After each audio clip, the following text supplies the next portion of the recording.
Hello, everyone. I'm Jonathan Byrd, musician and photographer today. So, I've had a lot of questions about my lighting technique, and I think I have something a little unique going on. At least, I've never seen anybody do exactly what I do with lighting and taking pictures, especially botanical pictures of flowers. But also, I've developed this technique. Flowers were really just practice because they make great models. They just kind of sit there and they look beautiful. But it was practice for people. I realized once I started taking pictures of people that I knew what my light was going to do. And it helped me. So I went out and practiced a lot doing close up pictures and using a light. And the light that I started with was a big silver reflective umbrella. It's kind of a pain in the butt to set up. It's great. It looks beautiful. I've used it a lot. But my very favorite light source that I use as a photographer is called a beauty dish. Sometimes it's called a Paramount light. It's evidently in the old days of the Paramount Studios, they did all their promo pictures of Cary Grant, Audrey Hepburn, all those actors, and it was in their contracts that they had to be shot with a beauty dish. And when you look at those classical black and white pictures, you'll see it's also called a butterfly light sometimes. And you'll see like a little butterfly shaped shadow under the nose because the light is right here and it's sort of 45 degrees pointing down and very flattering, very smoothing, flattering light on the face. And of course, they would also have a lot of makeup on and the light would be very bright. But it remains a very flattering light. So why is it flattering? Well, anything that takes your very small light source and spreads it out and makes it bigger softens the light, softens the shadow. So instead of having, like in the sunlight, you'll have a very hard shadow here underneath somebody's eye. It's just like this crazy, very dark shadow, very bright sun right next to each other. And that's because the sun, as big as it is very far away. Whereas, say, on a cloudy day where you have this even blanket of clouds, the sky has created pretty much a softbox for you. So the shadows on the faces become very pleasing and very soft. And you can sort of even turn your model and have them face upwards a little bit. And you get this beautiful soft light coming down from the clouds. Well, the beauty dish creates that kind of thing. And big reflectors, big umbrella reflectors also do. But what I found about the beauty dish was two things. One, I could hand hold it. It's not easy, but I could hand hold it and walk around and mess with it and take pictures of things. The second thing was it was made of metal, at least the one that I ordered. There are fabric beauty dishes that are made with, like this kind of umbrella that I use for these videos. They're fabric and they have wires that connect them, but they're kind of a pain in the butt to set up and fold out and all that stuff. But then you have this thing right here. And this is, if I can get it all in the frame, a metal beauty dish. And it's just hammered metal, and it's got a metal inner reflector here. So the light goes in right here, and it hits the back of this, reflects back onto this surface. And so it takes that small light source, a speed light, what they call a speed light, which is an off-camera flash, bounces it off of here and spreads it out over this huge territory.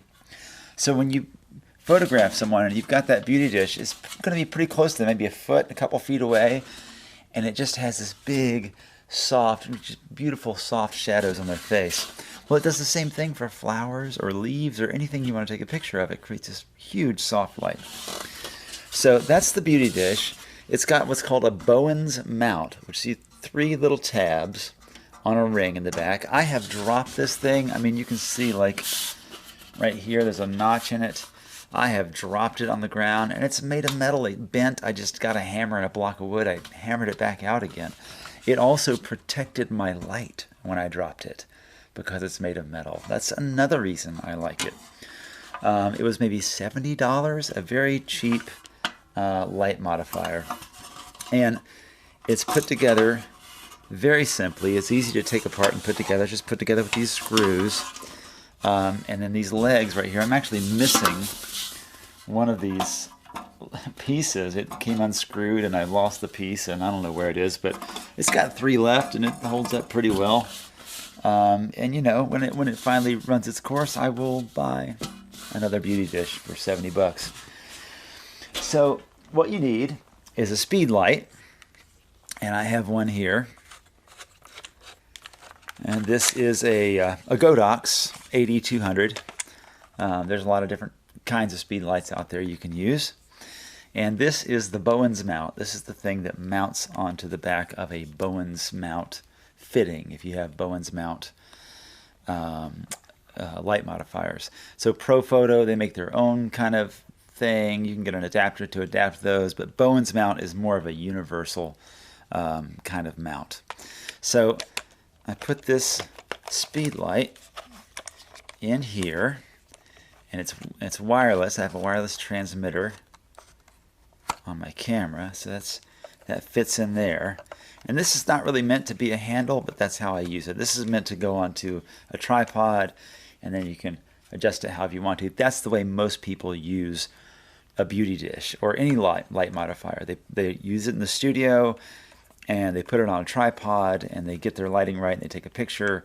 Oh, it's just the lighting a bit, and they move the tripod, move the light a little bit, adjust the lighting until they get it just right.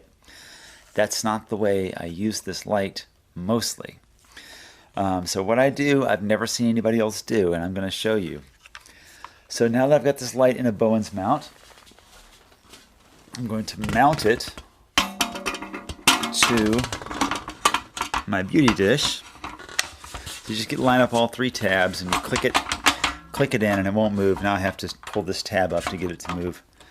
So I've got that, and it's kind of heavy. It's not the easiest thing in the world to hold by hand.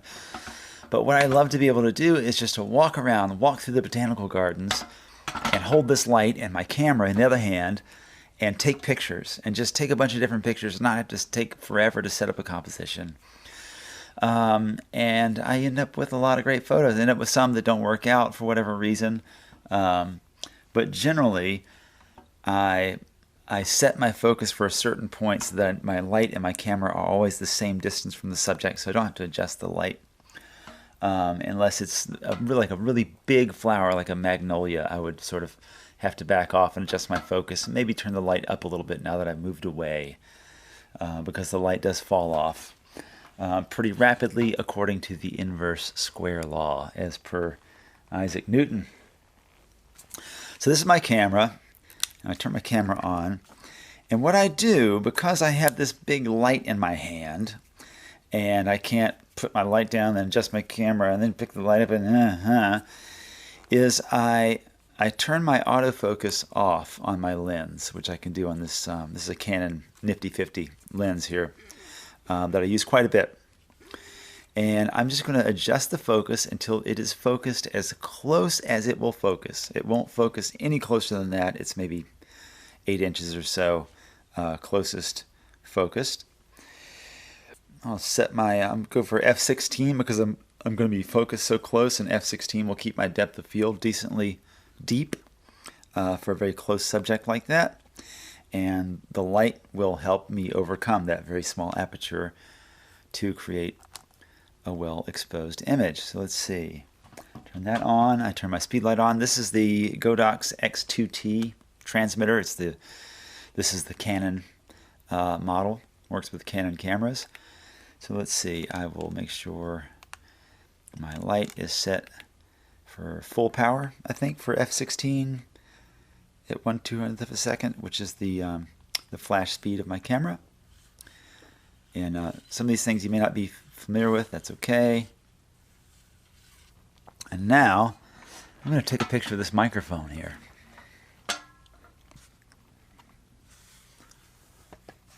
I'm going to do that. That's why photographers do that thing. It's not because they want to look like jerks. It's because you can't put your eye up to the viewfinder. And I would much rather use the viewfinder in this case when I'm really moving. So, bang. Take one more for good measure. Bang. All right. And now let's look at that. Oh, that's a beauty. You can see this beautiful sort of crunchy light, this detail, and you get to, if you take a picture with a flash on your camera, you get this very sort of punky look. It's like a nighttime, somebody's walking out of the club in LA in a issue of the Rolling Stone, and they've got this very flat kind of look, and maybe this weird harsh shadow on the wall behind them. And it's not very pleasing. It's kind of cool depending on what you're going for. But for a really pleasing kind of contrast and contour shadow and detail on a rose or on someone's face, on this microphone, this beautiful microphone here, having that light off to the side 45 degrees, up on top 45 degrees. In fact, let's just do a couple like that. Let's do one where I'm right on top. I do this a lot right here. This is the classic kind of Hollywood portrait light right there. But then you can also come in 45 degrees from the side. You get that. You can come in 45 degrees this way. And light coming from the bottom is unusual. You get that sort of Halloween look. So I don't do that very much. So that's what I do. And I'll just carry this light. I'll actually go hiking. And I can hike for about a mile. It's not terribly comfortable. Like I said, it's kind of heavy, and it's holding it up and kneeling down and trying to get in, and not being able to adjust my focus because I've got that thing. So I've got to just kind of put the camera where it is focused, and have my camera in one hand and have that light in the other. And I see a wildflower, and I can get it, or I can go to the botanical gardens or to Duke Gardens whenever they open again. Just go in there with a light and a camera and just walk around and pop things from the top, from the side. I can use the sunlight as a highlight on one side and then soft light it from the other to get two different lights and some interesting effects. I know the color temperature of that light is about 5600 Kelvin, so I set my camera to that so the colors are always true with the light. And I've never seen anybody, like I said, I've never seen anybody do exactly that. I've never seen anybody walking around hand holding a beauty dish that way.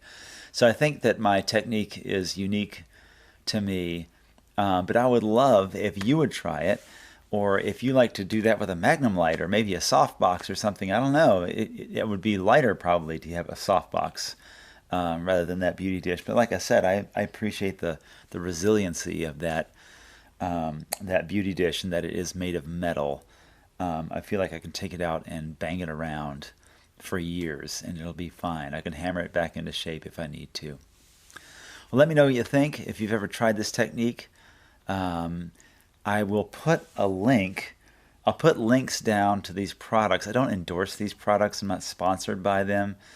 But just to give you a good place to start, even if you don't buy that product, if you go to Amazon or something, you look at that product, then they'll suggest other things that are related, and maybe you can kind of hunt around and look for something that works for you.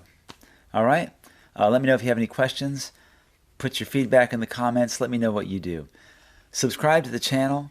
Hit that little bell for the notifications so that you know when another video comes out. And you can also join the channel and support us with a monthly amount. We have about a dozen people who are doing that right now, and they really are covering the cost of producing these little videos.